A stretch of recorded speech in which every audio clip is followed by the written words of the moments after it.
Hello, everyone. Welcome to another episode of the White Belt MMA podcast. And it's an absolute pleasure to have it on the show. UFC Welterweight Dwight Grant. How you doing, my man? I'm doing pretty good. How you doing? Pretty good, man. Pretty good. You know what I mean? Happy Monday. So we can't complain. Putting in the hours, grinding a little bit, but yeah. Awesome. Yeah, definitely. So Dwight, dude, this is like the first question I always like asking my guests every time they get on is Hmm? how did you get started into combat sports? So like, everyone has different stories, whether it be their family was involved in MMA or just in combat sports in general, or other people just stumbled upon it. So for you, what was your story? Well, it's funny because it was in my family for a while, but I never thought about doing fighting for a living. I had uncles who were boxers, cousins, and I used to go to the boxing gym with them and like pity pat the bag, and never once thought like doing it for a living. And we watched a lot of boxing, but I think what really got me into it was watching like movies, like Kickboxer and like these martial arts movies in the '80s, like old martial arts movies, and that got me into going to Akijitsu and at the Jackie Robinson program in Brooklyn. It's like you get to learn a little bit of martial arts there, and I had it in me, so it was fun. I always wanted to do it, and then years later, now going from like being like 10 to being like 20 or something like that, I was watching K1, and I saw Ernesto Hoost. He won the K1 that night, and he had the gold flakes raining from the sky and everything, and I was like, man, I want to do that. Like I said, so I started training like seriously, and ended up getting to martial arts, so MMA and kickboxing. Yeah, that's awesome. So wait, what part of Brooklyn are you originally from? Because I'm not actually from Brooklyn as well. So like I'm from Oh, like the cool. Greenpoint area. So like what part of Brooklyn were you from? I've been there before. I'm from Bed-Stuy. Okay, gotcha, Yeah. yeah, yeah. So I'm guessing. So like for you, were you like involved in other sports? Did you have a liking to other sports, or it was just kind of strictly combat sports in general? Well, skateboarding, I don't really consider that a sport, but I was like hardcore. I wanted to be like a professional skateboarder at first. That was like my Uh-huh. first, like I want to be a pro athlete, I'm a skateboarder. But I played football in high school for a little bit. As a kid, my uncles played football, almost all of them. So I watched that a lot, and I did a lot of drills with them growing up. But Mm. no, the only sport that I actually competed in has been combat sports. Yeah. So I mean, I do have to ask you though, especially with like the Giants poster in the background. Are you a Giants or Jets fan? You're like, I feel like that's a legit question here, especially from New Well, Yorkers. wait, here's the thing. Have you ever heard of a game called Madden? All right. Yeah. My uncle, my uncle used to beat me so bad in that game that I like just swore off football. I just don't think that. But Giants. I was cheering for the Giants, man. Since man, since I heard about football, Mm. Giants, and then for a short time, the Bears from like '84 or '85, just because they was really good in Madden, Mm. But the only one I cheer for is the Giants. Do you have a favorite Madden game in particular that you like? Because I mean, I know like nowadays, I feel like now it's just the same game. Like they Uh, just kind of cashed it in, but like I feel like the PS2 days or just like around like that era, like it was a new game every year. So do you have a preference? Like for me, it's like the one with the Michael Vick on the cover, and that was you'll just use uh, them like OP and everything like that. man, I think I'm gonna go way back. Probably like man 97 or 98. As on my birthday, I used to get a game for me.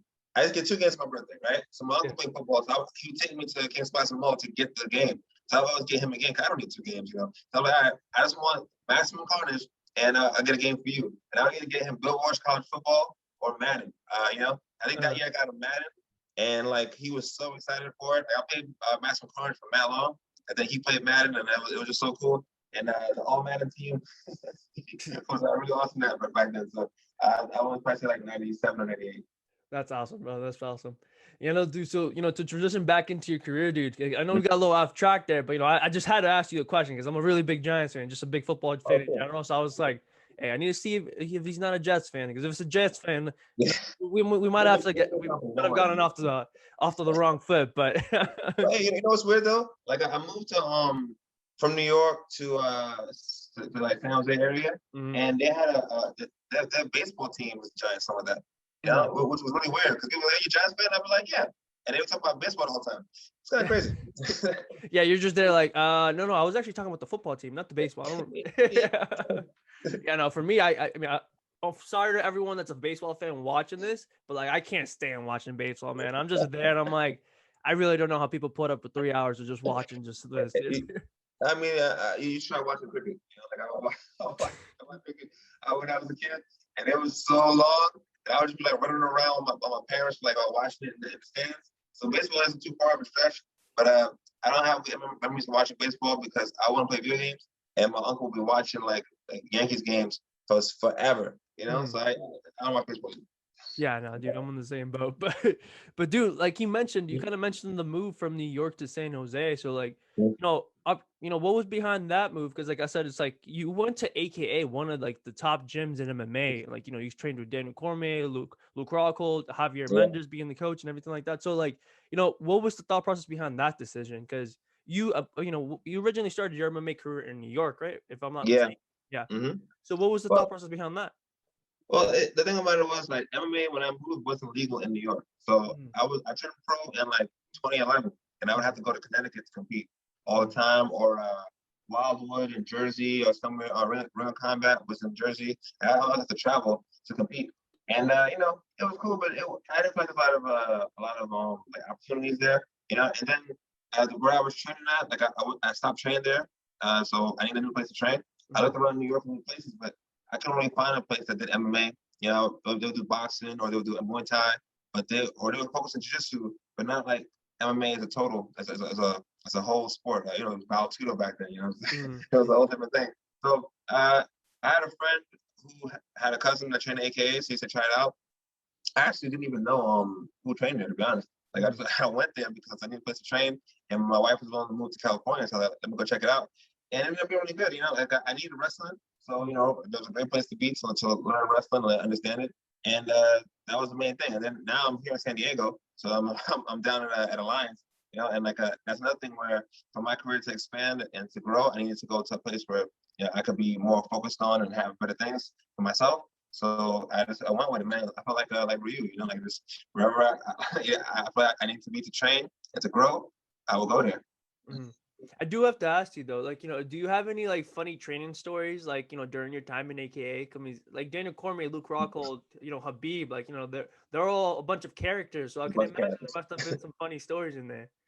Yeah, I mean, it's some funny stories. I mean, I don't know how funny they are to everybody else. I just think it was like interesting that when Khabib first came, like his English wasn't like so great, and you would hear him like saying things and trying to like express himself, and then DC, even now, like Khabib speaks English almost perfectly now. When I hear DC talking to him, he still kind of talks to him like, "Hey, brother," like really slow, and I'm like, "Hey, Khabib speaks English now." Like I guess it's just like he's accustomed to it, so. You just keep doing it, but that's really it. I mean, nothing else too much. That's awesome, brother. So as you made the move to San Jose, and you like eventually started going more and more into your career. I do want to ask you, like, I was like listening to one of your other interviews, and you were talking about how you had like some cases that like you were about to go into the Ultimate Fighter, but like that didn't work out.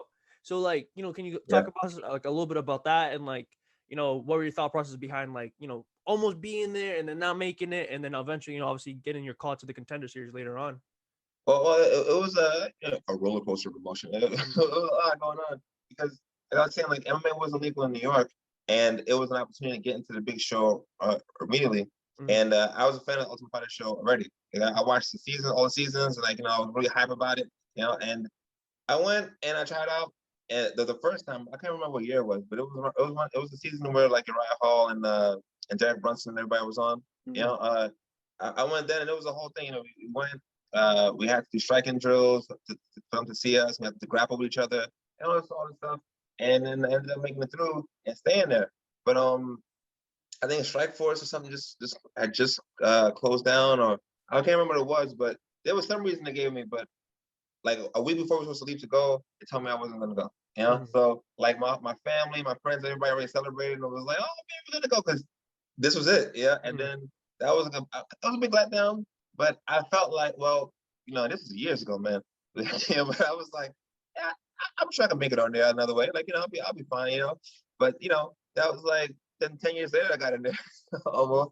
But I really felt like that time kind of made me more aware of, I guess, the talent level beyond me. Because training in New York, I only trained at the same gym. I was there at the same gym every day from like 7:30 to 10:30. Like all day, and it was more of a of I don't know how to describe it, but I was kind of in a bubble, Mm-hmm. yeah. And I would go out to fight, and I would come back in. I didn't really know how good people were, and it wasn't until like I started traveling around the world and training with different professionals. I trained with Ricky Fukuda in Japan, and that was like a huge like eye opener. Like, man, people are really good, yeah. Mm-hmm. Like outside in the world, UFC guys are really really good, yeah. And that made me come back and kind of redouble my efforts to improve. And then I went to Ultimate Fighter again, I think in 2017, Mm-hmm. and then I was like ready for it. You know, and now it's years later, and it turned out that that particular season ended up being only for girls or something. You know, like it was like I didn't know. I Mm-hmm. traveled all the way there, and then I got there and I'm in the building, and they were like, "Yeah, this is, you know."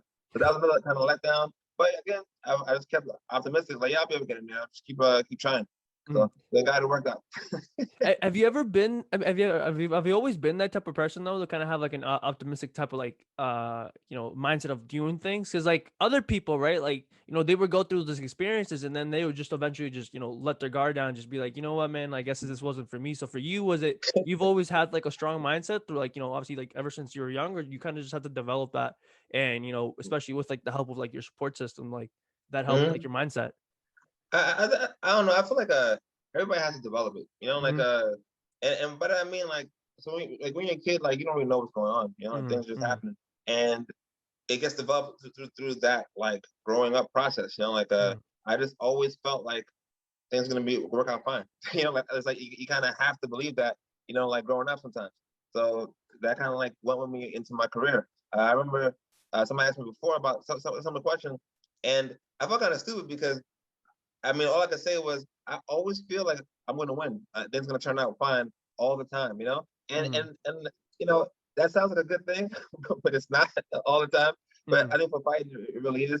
With like setbacks and things like that, I think it's important to remember, like you try so hard and you put all that work into it. You don't want it to be for nothing. Mm-hmm. And as far as like putting on this, especially with the Ultimate Fighter thing, I wouldn't stop and let it discourage me because at that point I'd already fought a bunch of people, right? Mm-hmm. And my thing has always been if I fight somebody and I beat them, right?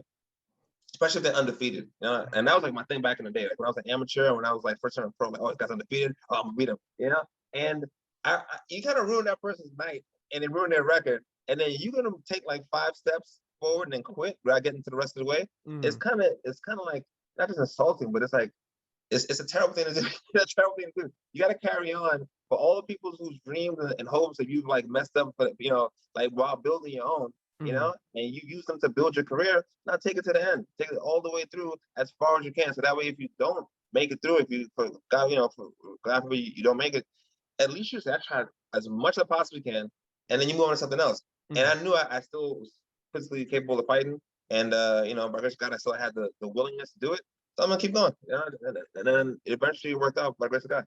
Yeah, I mean, well said. I mean, and you can use that mindset, or just like what you said right there, in any aspects of life. You know what I mean? Like Yeah. for me, that I want to get into sports reporting and cover you guys and be there at the events. So like Yeah. especially hearing that from me, like that really does mean a lot, because I can apply that to my end. So.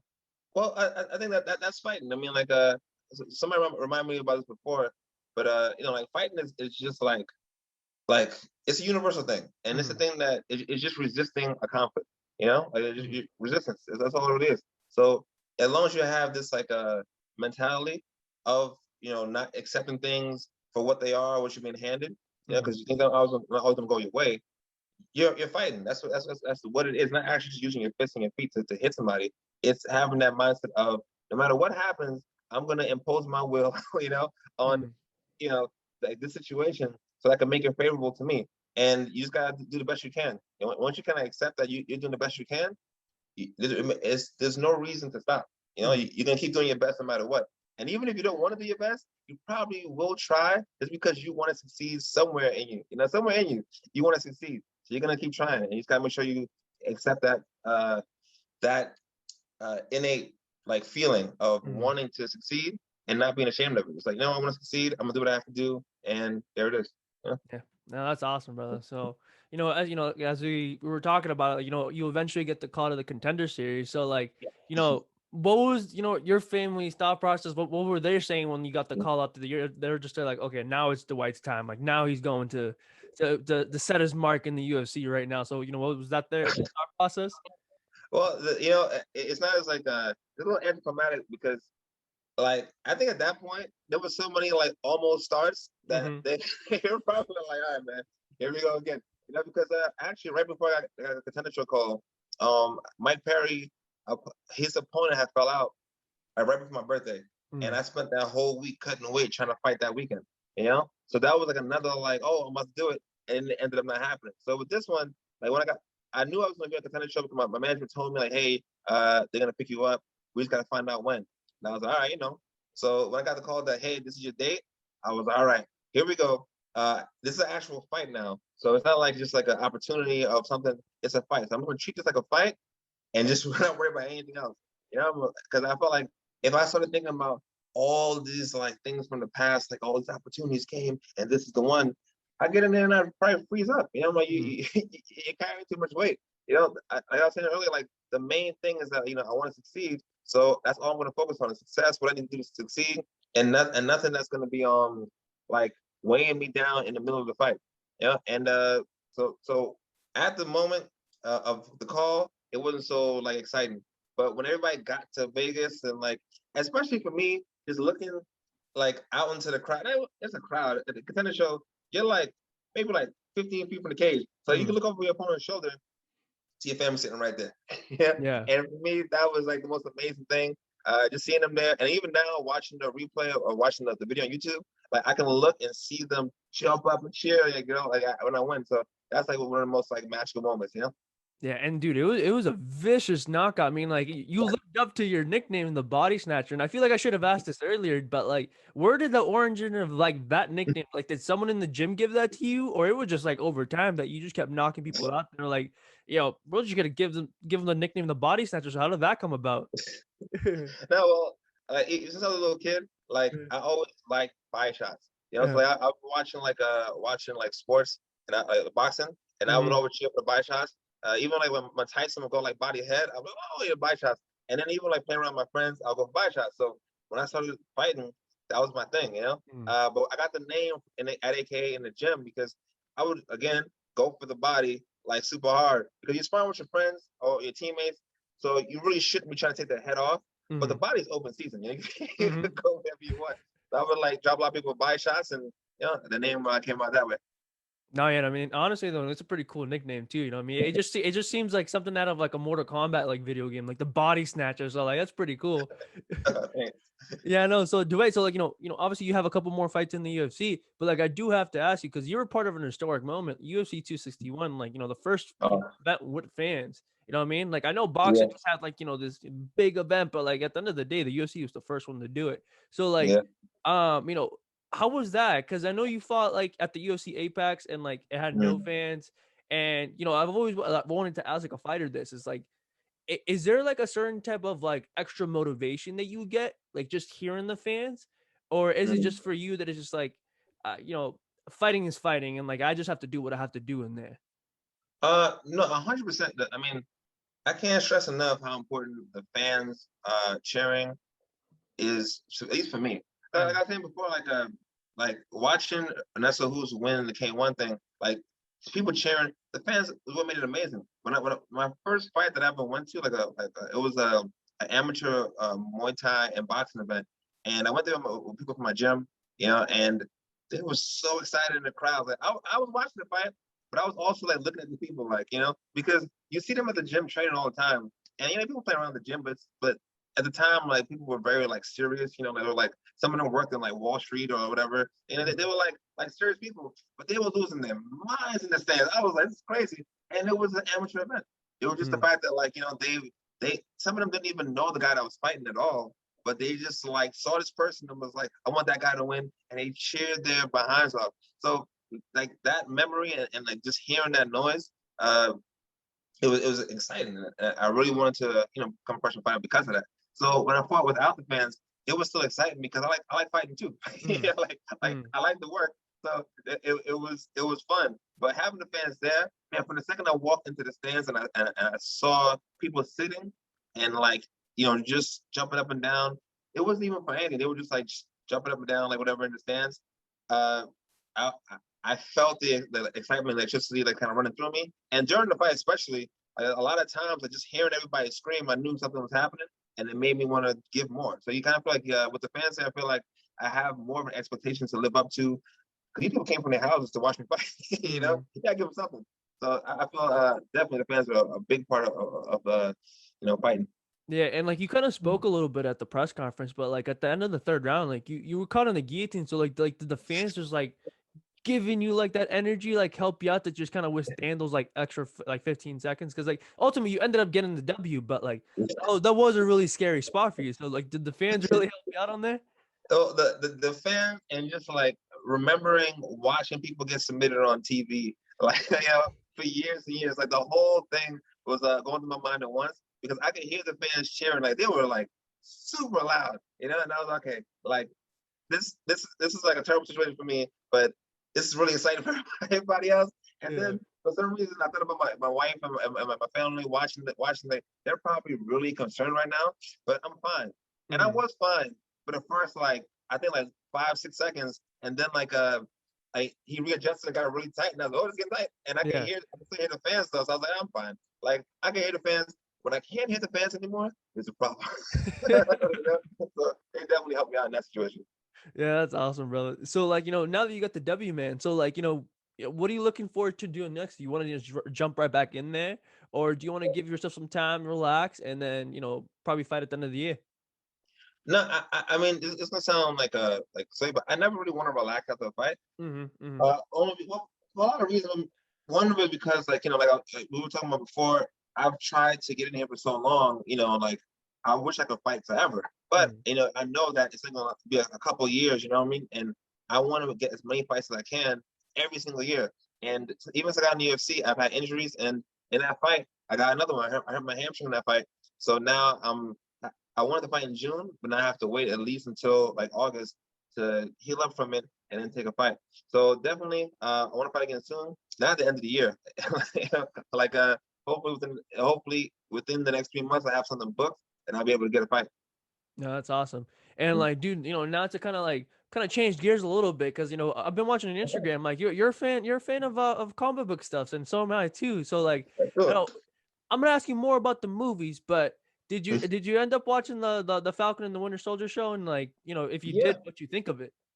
I thought it was surprisingly well done. Like, and not surprising because like Marvel does terrible stuff, but it was just that okay, you got Falcon, right? And like reading comics growing up, I wasn't a big fan of Falcon. I mean, he was there, but it wasn't like I was searching for him. And even when Winter Soldier got more prominent in the comic books, I still wasn't like a huge fan of Winter Soldier. So you put these two guys together, and I was like, okay, it's gonna be all right. But I think because the two actors are such good friends, you really got that sense of camaraderie in the show before they even really got each other's side. You kind of felt the back and forth was really, really good, and that just enjoying it from there, just as entertainment without the backstory was really awesome. But then what they did with the story and how they developed the characters, man, you got to enjoy that. So I really enjoyed it.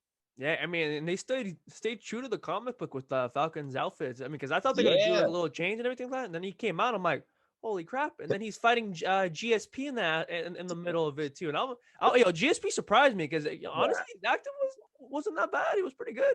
But since I remember, Jose Pierre was supposed to fight.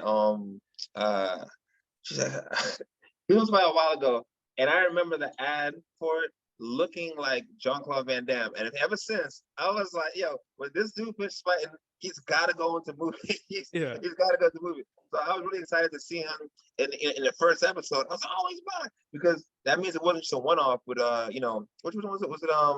It was the second Captain America movie, right? The Winter Soldier, yeah, the second one. Yeah. Yeah. So it wasn't just a one-off, but he's still gonna be doing more things. So I was really excited to see him. I can see GSP becoming like the Jean-Claude Van Damme of our era, and a bunch of kids growing up, but and like seeing him do movies and getting excited about it. But what makes it super cool is they can then go watch his fights and then get brought into martial arts. And he was just like an honorable fighter that it would be like really cool for these kids to see this guy fighting in the movies go look him up, see him fighting on your YouTube, wherever, and then getting that like, okay, like respect and honor you get from martial arts, and hopefully bring them to martial arts that way. No, yeah, definitely. I mean, and just like, I mean, spoiler alert, but like, it just sucks what happened to him at the end of the show. Cause I'm over here, I'm like, I wanted GSP, like you said, I kind of wanted GSP to be that guy. It's just like, he causes some trouble and then you don't see him for a little bit and he comes back later on in the most randomest time in the Marvel universe. But well, my feeling about that is, in these comic book movies and stuff like that, no one's ever gone. Unless they show the person getting eviscerated, you know what I mean? And then there's still time travel. But usually, like, it was such a quick, like, pop, and done that I feel like he can come back. They'll show like him having some kind of like metal coin in his pocket. Yeah. Or something. Hopefully he comes back, man. Or maybe even pull a like how Captain America used to be Johnny Storm. Not Johnny Storm. Used to be a human Torch. Maybe he'll come back as a different character. Yeah. Well, I do have to ask you, because like I feel like a bunch of people are like doing fan theories, but like, what do you think where Steve Rogers is? Because some people are saying Steve Rogers is on the moon with Samuel Jackson. Other people are saying he's dead. I'm over here. I'm like, honestly, I don't know, because like I feel like, especially in the Marvel movies, I feel like Steve Rogers dying would be a pretty big deal, and I feel like they'll make a big scene out of it. So like, just to say he's gone in the middle of it, I don't know. I honestly, I might start to believe those fan theories about him being on the moon with Samuel Jackson. Nah, I think what was gonna happen? I don't know what's gonna happen. Just speculation is like, they're gonna find some kind of way to make him young again. Yeah. I don't know if Chris Evans is gonna come back as Captain America. So I think that's a big part of it. For the movies at least. If he comes back as Captain America, then they're gonna find a way to make the super serum make him revitalize, make him young again.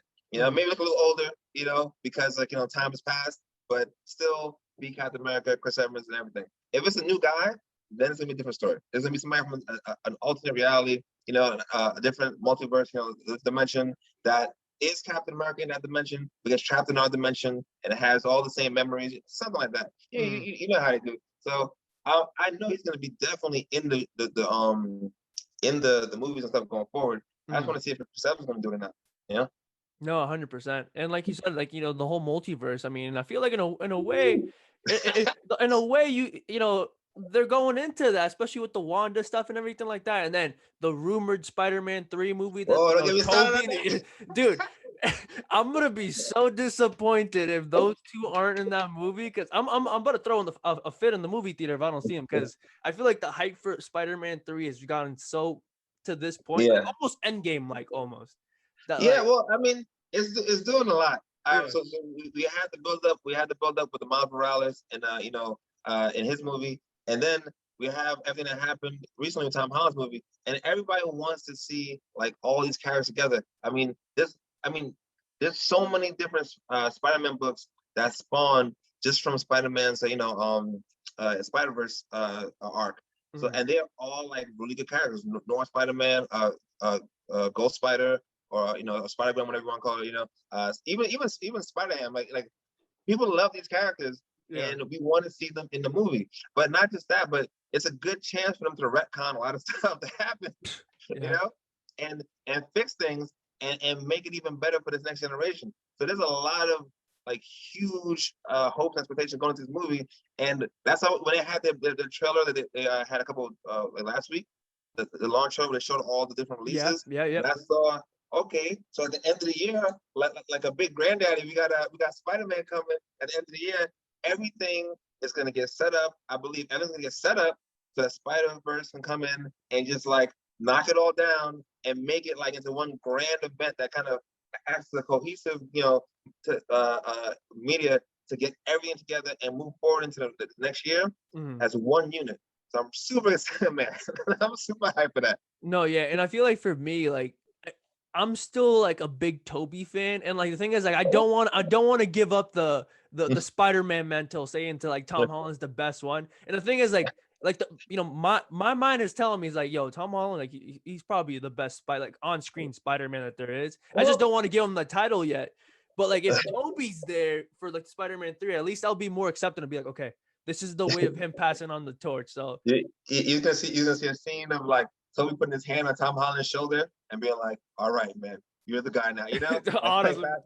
But thing for me, I feel from watching these movies because I'm a huge Tom McGuire fan. The first 3 movies, except for part 3, but it's part of it. Whatever, like I'm a big fan of those movies because that was my first Spider-Man movie in theater, and I loved it. But I feel like this Tom Holland versus Spider-Man is the most complete Peter Parker. Like he has. You see how physically gifted he is as Spider-Man, but also you see him as Peter Parker, and you see his ingenuity. You see him making things. I think one of the isn't this an old beef, but giving Spider-Man organic web fluid to me like took a lot of strength away from him as a character because he's so smart. And when I was a kid, what I love about Spider-Man the most was he's by himself at home, making stuff. And then going into the world and trying it out. And that was always cool. Like, oh, I'm going to take my web fluid, I'm going to condense it and make it pressurized. No, I got impact weapon. It's like, oh, snap, this is a great episode. I'm going to make it into a cannon. Everything was so cool. So that last movie, not last movie, but the most recent one, Far From Home, like, I really like how they showed this kid, like, he's adaptable. He adapts to situations. And that's what makes Spider-Man so hard to beat as opposed to, like somebody else. Yeah. Yeah, like in a way, like, I mean, obviously, like this is just talking about the movie because obviously, like, in the comics, he's his own character. Like he's, just smart in general. But like, in talking about the movies, in a way, he's low key like a mini Tony Stark. Which is, you know what I mean? They kind of like had like the AC/DC movie, like AC/DC music in the scene. So there you go. He is definitely being put in that route as being like a mini Tony Stark. They had that the whole Iron Spider thing in the comic book. They showed like how that kind of changed his character in a bit. And I kind of want to see that in the movies as well, where he has all the technology and realizes that he needs to be more of himself, to be Spider-Man. Because to me, like Spider-Man, he's 1,000% my favorite superhero of all time. Like I've been Spider-Man myself like 7 to 8 years old. So like I'm a huge fan of him. But what I really like about him always is that him as the character as Spider-Man is just Peter Parker in a suit. It's just the same kid that is like has these great values and puts on the suit and it protects people whether he likes them or not. Like he'll make fun of them, but he'll still save them. Like this Spider-Man. So in the movies, him having like a wealth of technology. And you remember you see, I don't want to spoil anything, but you see him doing certain things that Iron Man does. I was like, it's super cool. But I hope they take it in a way where it gets more introspective later on, and we see him like like really blossom into being like a full-on superhero, like a full, not just neighborhood Spider-Man, but the Amazing Spider-Man, without worrying about being a technological like a superhero. No, 100%, 100%. And like obviously later on in the movies, though, I love to see the banter between Deadpool and Spider-Man because like, dude, they're I really don't know how they're gonna set that up because Deadpool being a rated R character, to Spider-Man, and like in those Avengers movies have to be PG-13. So like I don't know how it's gonna work. I really don't. Well, it's gonna be weird because this is not just Spider-Man. Because I think to make Tom Holland Spider-Man, it took a couple things from like the Miles Morales story where he's a lot younger, a couple things from the Ultimate Spider-Man where he's a lot younger, and they put it into this. So you got pretty much a kid, and then you're gonna have this guy, Deadpool. So I think what they can do to make it work is just have him make jokes that like somebody's got, and Captain America's not even there. Somebody's got to be there to keep Deadpool like, hey, take it easy, like language, shake a finger at him. And I think they can pull that off. Maybe like Drax or somebody, or somebody kind of rein them in, Colossus, rein them in. Yeah. They can make it work, Yeah, no. So I mean, honestly, I can't wait for it. You can't wait for it, and yeah, it's gonna be good, man. It's gonna be good. But bro, like honestly, I don't want to take more of your time, and I really appreciate you, giving me this time, dude. Like, I would really look forward to doing this again because this was really fun. No problem, man. Yeah, no, because like obviously in the future, once these movies come out, I'm probably gonna be hitting you up, be like, yo, like, did you want to get on just to talk about this? Because it's gonna be awesome, bro. With pleasure. Yeah.